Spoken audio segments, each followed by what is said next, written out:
Morning, good afternoon, good evening, everybody. Um, I realized this on the last stream I had from my office here. Uh, there's a little bit of a mic delay here. The audio is coming through at a little more of a delayed pace than the video is. So I have to figure this part out. I'm not quite sure why it's like that. Um,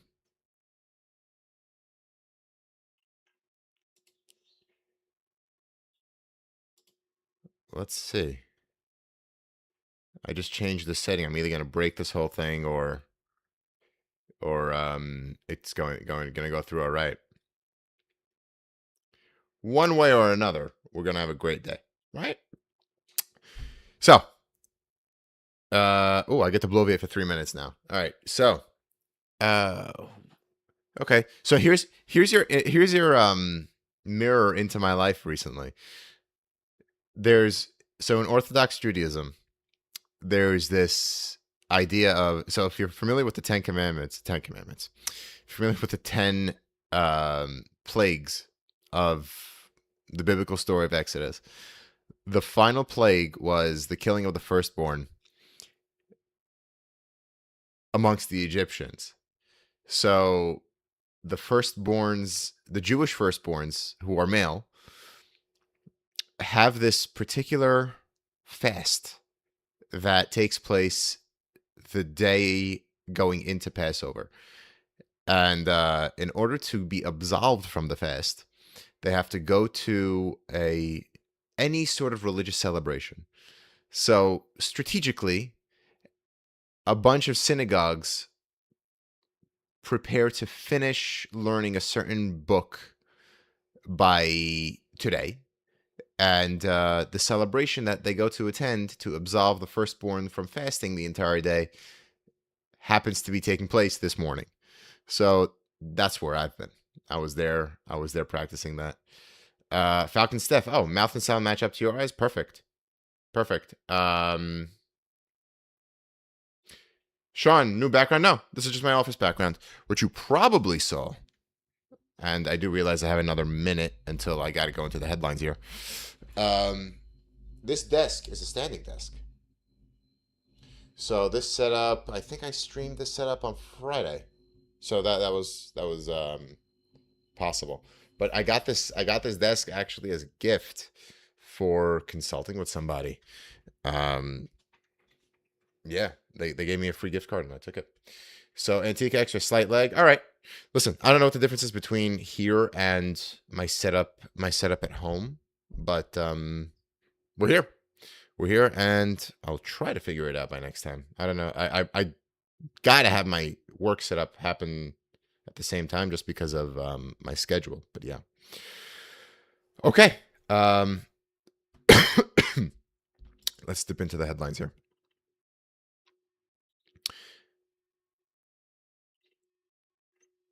Oh, and no, I'm going to take the liberty to say this. So Smerconish has a new version of the newsletter coming out on Monday. I should have made it more public, but I think he should have revamped it a long time ago. I think there should be what email marketers call a welcome sequence and a referral program, a lot of different things that the newsletter should have been. And I hope he's going to make those changes because from a business point of view, his newsletter is a hell of an asset. It is. I could go into more of that later. Okay, couple of headlines I need to opine on, right? First off, I think Caroline Levitt said yesterday that Trump is to address the nation tonight after saying the U.S. may leave the war within weeks. Let me backtrack for a minute. You see, Trump didn't even make a speech yet, but the address to the nation had to wait until now? A month and 3 days later? What? In his mind, what does he think the American people are entitled to know and when? That's my general take. Wouldn't an address to the nation have been in order before? maybe think the State of the Union, and then just say we're going to muster up some troops to go to Iran, or they're attacking as we speak at the very least. So this is me informing Congress. Yeah. So, I mean, I'm going to be quite busy tonight, and I'm sure plenty of people will. But I'm anxious to hear what he's going to say, and it'll be an ultimate letdown if I don't hear anything new or tactical. By the looks of it, I mean, now this depends on if the Israelis have a different playbook, but the regime is going to stay in place. The regime is going to stay in place, and I went over last session's comments, and Hamilton White, you got to nail on the head. I mean, that government was built to be as robust to move around different components, just so that the government of Iran just keeps on going. It's robust and agile. I mean, they're a horrible government, but they built something worthy.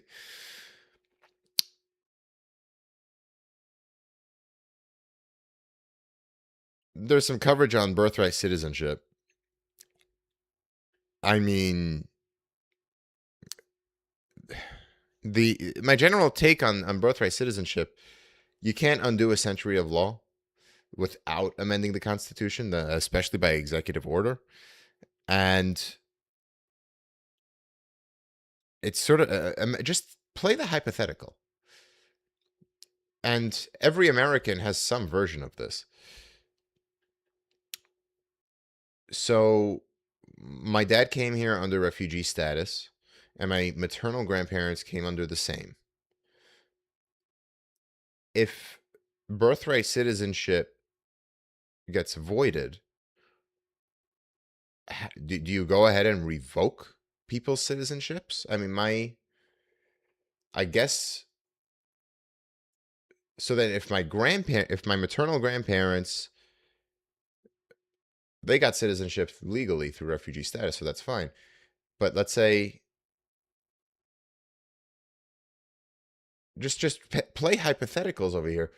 Do you go ahead and revoke those who are currently citizens? I mean, revocation is just such a huge step. It's just that's my general thoughts on whatever the Supreme Court is weighing right now. Trump says he's strongly considering a NATO exit. Yeah, he could consider all he wants. Admiral Stavridis got it right. We're bound to NATO by treaty, and he cannot withdraw from it. Sure, he can withdraw the Supreme Allied Commander, and he can, I guess, say, hey, if any member of NATO gets attacked, we're not coming to the rescue, effectively killing it. But I don't think he could. And as against the grain as he is, I don't think he can. And I don't think he will. For now, I think it's just posturing.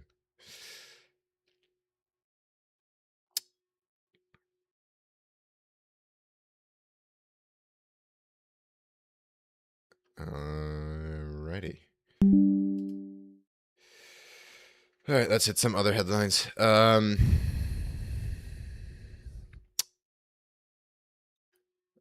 I think this is the silliest thing that happens in the news.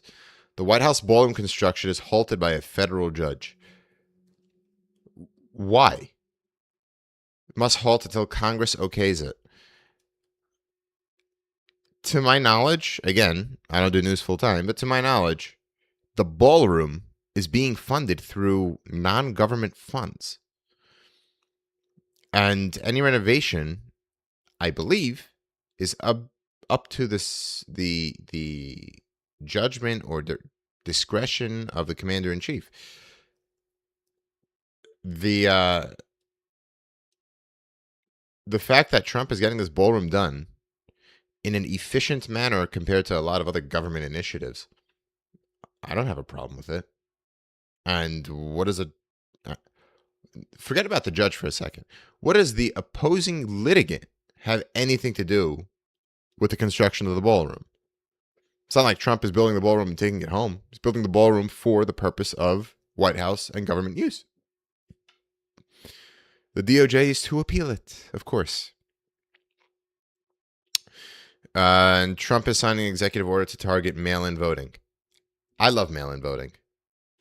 Mail-in voting, honestly, is more convenient for me. I'm all for digital voting, meaning voting on an app. That'll be if I can wave a magic wand and Bradley Tusk's vision of voting on your phone can become a reality, I'd do that. Now, Trump's executive order targeting mail-in voting, I think it's performative. It's performative. Do I think it can actually show any substance? I guess in federal elections it can. In federal elections it can, because of the federal government can control whichever votes they want to count as valid or invalid, different from state elections. But I like it, and it gets a lot more of my family to vote because my family gets mail-in ballots, and I can help them out. And people who think they have much better things to do and more important things to do than go and vote at a polling site, they'd give me a lot less of a difficult time for me to engage them to vote by mail than they would to actually pick up and go to the polls. Some people I know are principally against it, thinking that the whole thing is a sham and their vote doesn't even matter at the polls. So that's how that is.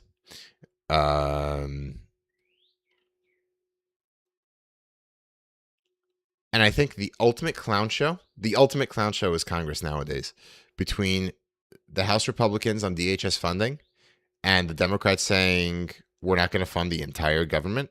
This is the ultimate clown show. It's just, I can barely believe it, but I could believe it at the same time. And way to think of something so confusing, the way they've been wording it. Here's the general headline: Supreme Court rules against Colorado's conversion therapy ban. So I have not seen a clear headline, and I'm going to take a jab at it. The Supreme Court rules against Colorado's ban on conversion therapies for LGBTQ plus kids. The most simplest way to put it, I think, is Colorado banned conversion therapy for LGBTQ plus minors. And the Supreme Court says you can't ban that conversion therapy. Maybe I'm being naive here. Why couldn't any headline actually say that clearly? Hot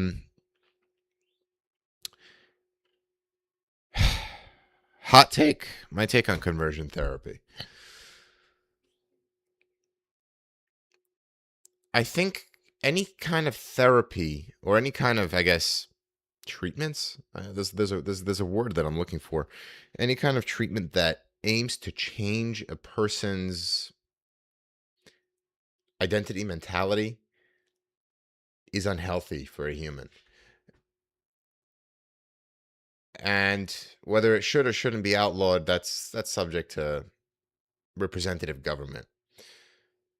But children is what we're talking about here. LGBTQ plus minors. I have to learn more about the distinction between conversion therapy, education,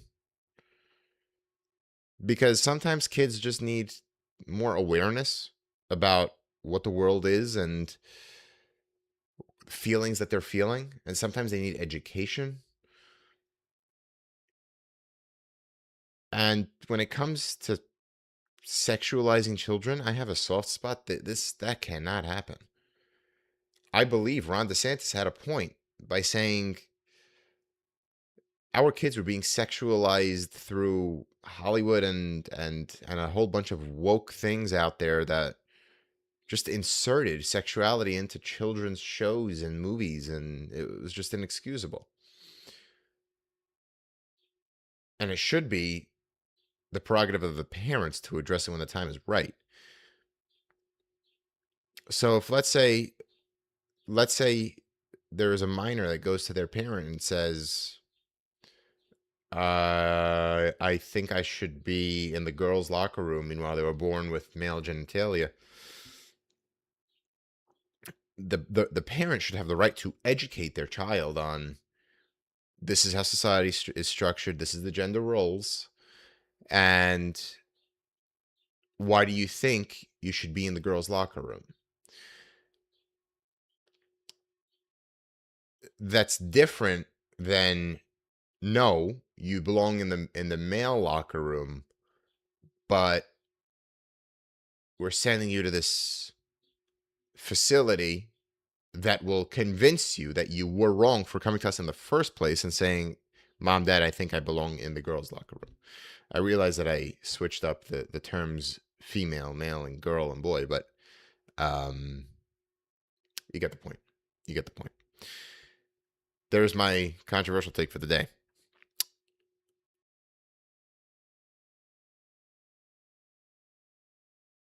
And that ruling was 8-1. 8-1.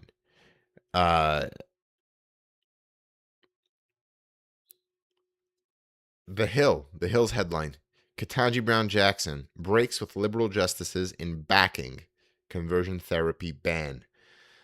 That was the holdout. That was the holdout, Ketanji Brown Jackson.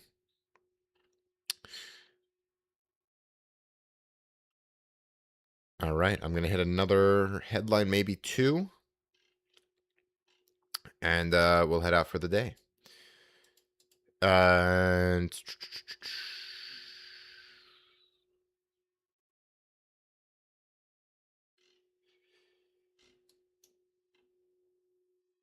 Trump to other countries: go get your own oil from the Strait of Hormuz. Trump lashes out at the UK and France, telling allies the USA won't be there to help you anymore. What does that mean? Didn't they just come to help us? First thing, Trump launches tirade against Europe for not joining the Iran war.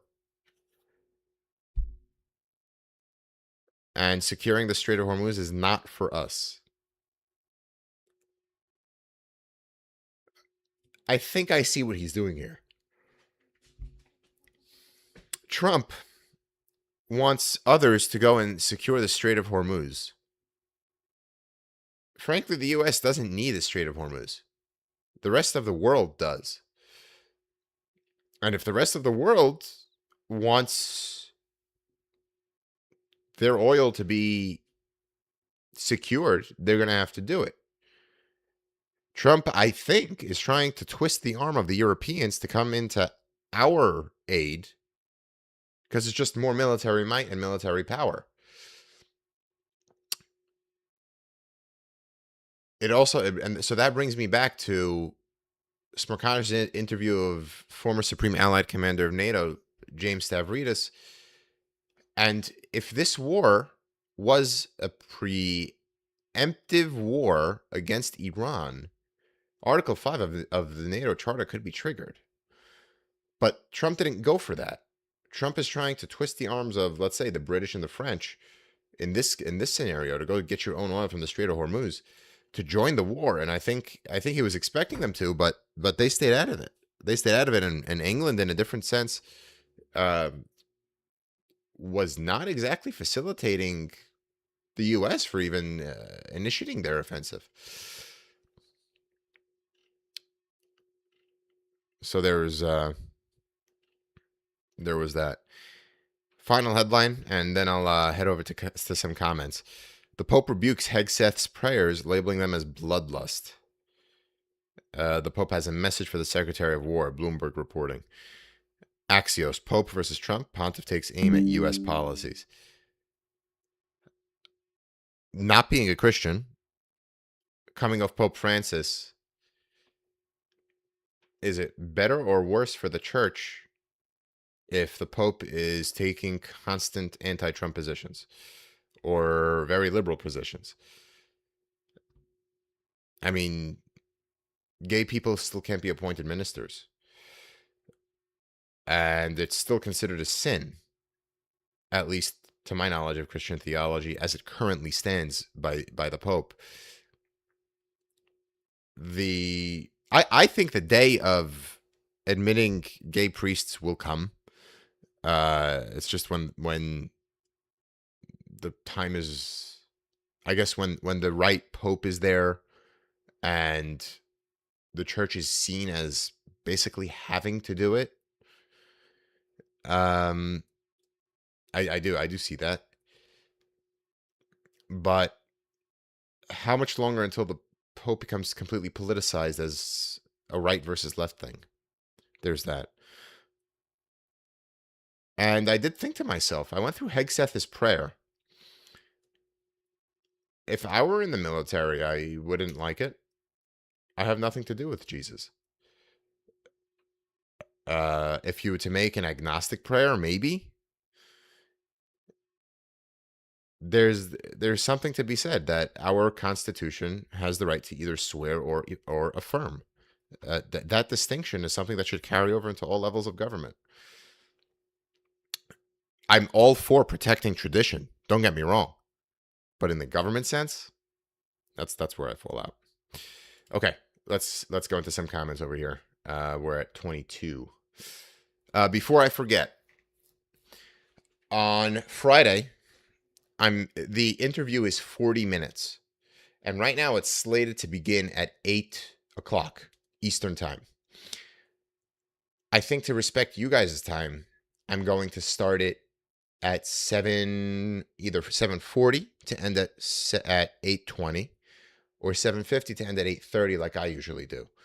Let me know in the comments, and I'll review it. And you'll see on my channel. I'll either just adjust. I'll either leave the time as is, which you could see. You just got to head over to the video section. It's the premiere is already set. Literally, all we have to do is wait, and it'll initiate on its own. Or I'll adjust the time to be a few minutes earlier. And for those of you who can't make it onto this stream until 8 o'clock, you'll always be able to scrub backwards, and even if you want to make up the time, you'll be able to double the speed, so that probably by the end of the video, you'll be live streaming with the rest of the clan that was able to make it earlier. So there was that. Okay, so that housekeeping announcement is for Friday. Do let me know in the comments what you guys prefer. All right.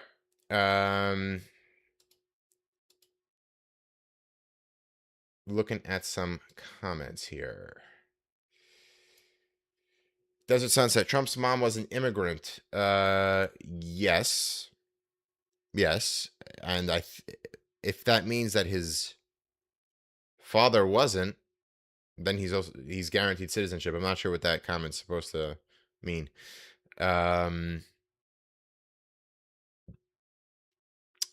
Nancy Lawrence, LL, Trump threat again. He's not getting out of NATO. No, I went over my whole theory of he's not getting out of NATO because he can't, and he just wanted to twist the arm of NATO countries to just come and help the U.S. during the war, and they just didn't. They just sat on their hands. Ham White, birthright citizenship case extends farther than simple rights. It also reaches out to how executive orders are handled, as well as impact on overall 14th Amendment clauses. You're right. A commander-in-chief cannot invalidate a century of law by the stroke of a pen. I'm sorry. Constitutional law, nonetheless. You're right. You're right in that regard. Righty.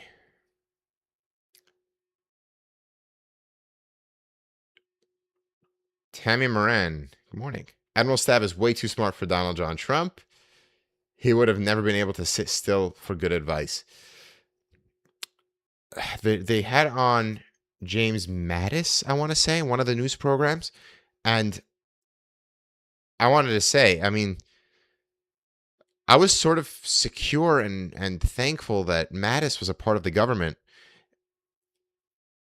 because I had faith in him. I had faith in him that he would really hold reasonableness in the government. I did, in Trump 1, really thank God we have somewhat conventional people surrounding Trump. Nothing like Trump 2. Nothing. So, but Trump 2 comes with Trump 1's experience. Whether it's a good or bad thing, I mean, I still think we're seeing it unravel, but that's where we are. Nancy, I like the ballroom concept, don't like the decor, but that could be changed for future presidents. Has nothing to do with the politicization of why stop the ballroom construction or why initiate a legal action against the ballroom construction unless it has anything to do with us. That's what I think. If it's not affecting us and it's just enhancing the structure of the White House, who cares?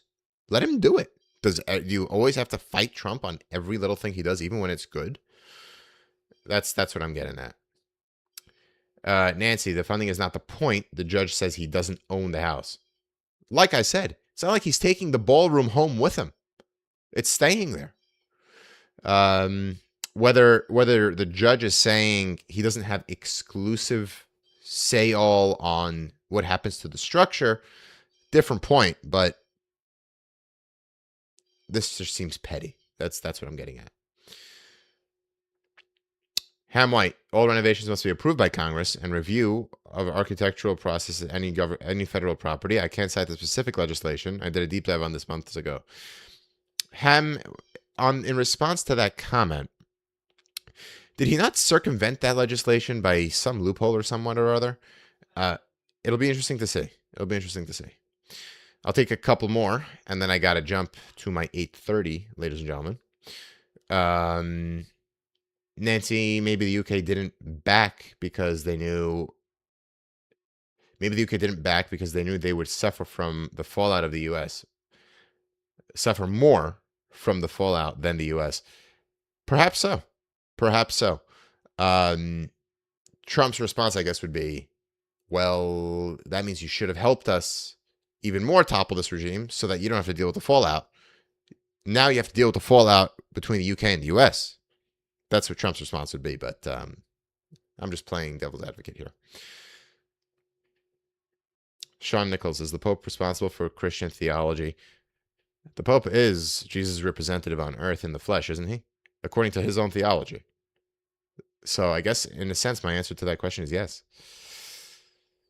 Let's scroll down to the latest. Ham, no, he did not circumvent it. He ignored it. I guess that's in response to Trump in the legislation on the White House renovation of the ballroom. I believe it. Tammy, you're good either way on Friday. And I didn't see any comments regarding the conversion therapy ruling. Maybe I have to go back and look in more detail here.